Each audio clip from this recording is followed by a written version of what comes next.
হ্যাঁ দেখুন, আমি আজকে চিতল মাছ রান্না করব। চিতল মাছের পেটি বাজার থেকে কিনে নিয়ে এসেছি, খুব কস্টলি। যাই হোক, তবু খাওয়ার তো মানুষের শখ হয়, সেই জন্য আমি চিতল মাছের পেটি 500 গ্রাম কিনে নিয়ে এসেছি। হ্যাঁ, এবার আমি রান্না করছি। এক এক করে চিতল মাছগুলো আমি ভেজে নেব।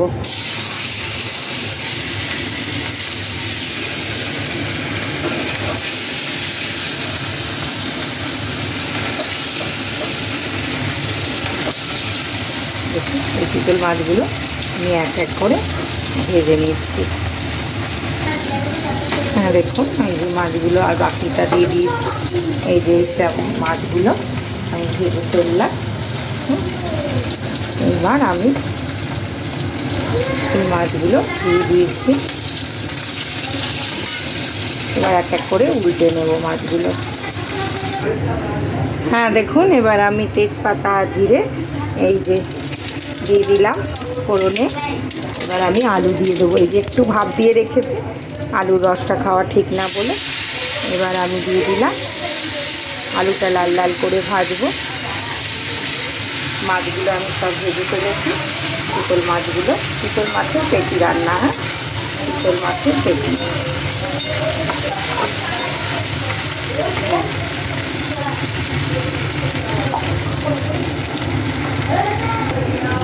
আদা লঙ্কা বাটা দিয়ে দিলাম। এবার আমি ধনে জিরে দিয়ে দেবো।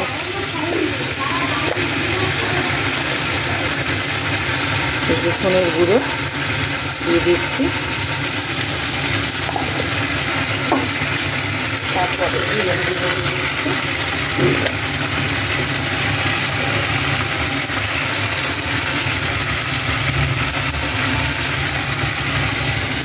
এটা আমি নাড়বো। এবার আমি লঙ্কার গুঁড়ো দেবো। হ্যাঁ দেখুন, মাছটা কষাচ্ছি। এবার একটু লঙ্কার গুঁড়ো দিয়ে দিয়েছিলাম।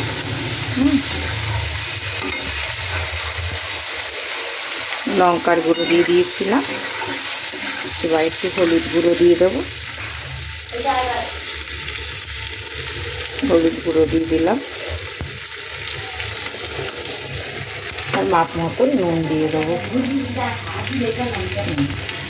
মাপ মতন নুন দিয়ে দিলাম। এই তেল ছেড়ে দিয়েছে। এবার আমি একটা টমেটো কাটার মধ্যে দিয়ে দেবো।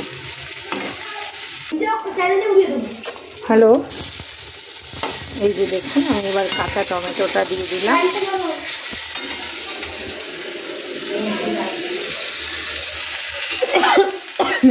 কাঁচা টমেটোটা দিয়ে দিলাম।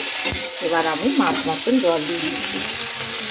আমরা পেঁয়াজ রসুনটা একটু অ্যাভয়েড করি, তাই পেঁয়াজ রসুন দেবো না। টাটকা মাছ, পরিমাণ মতো জল দিয়ে দিলাম।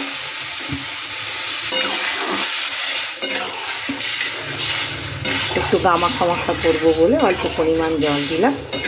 এইটা টকবক করে ফুটলে মাছগুলো দিয়ে ভাজা মশলা অ্যাড করে দেবো।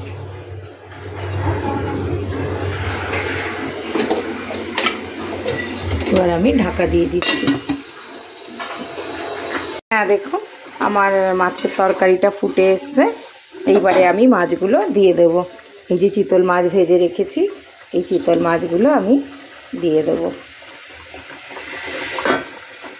এই চিতল মাছের তরকারি খেতে খুব ভালো। আপনারা খেয়ে দেখবেন, এটা টকবক করে ফুটবে।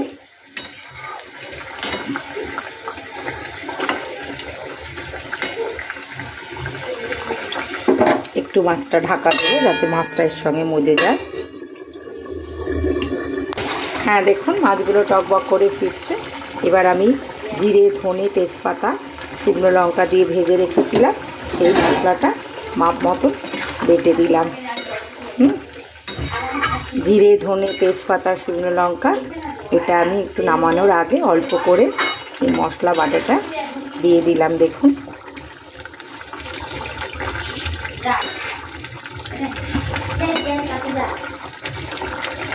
এবার একটু আমি গরম মশলা দিয়ে আর ঘি দিয়ে নামিয়ে ফেলবো। এর মধ্যে পেঁয়াজ রসুন পড়েনি, পেঁয়াজ রসুন ছাড়া এই মাছ আমি রান্না করি। হ্যাঁ, এই 1 চামচ আমি গরম মশলা এর মধ্যে দিয়ে দিলাম। হালকা করে গরম মশলা আমি এর মধ্যে দিয়ে দিলাম। এবার একটু আমি ঘি দিয়ে ঢাকা দিয়ে রেখে দেব।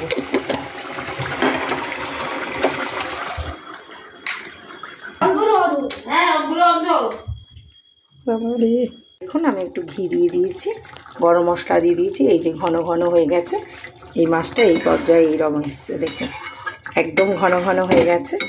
এবার এটা আমি নামিয়ে ফেলবো বন্ধুরা। দেখুন আমি নামিয়ে ফেলছি। এর মধ্যে আমি মাছের ঝোলটা টেস্ট করেছিলাম নুনটা দেখার জন্য। এবার এটা আমি নামিয়ে ফেললাম।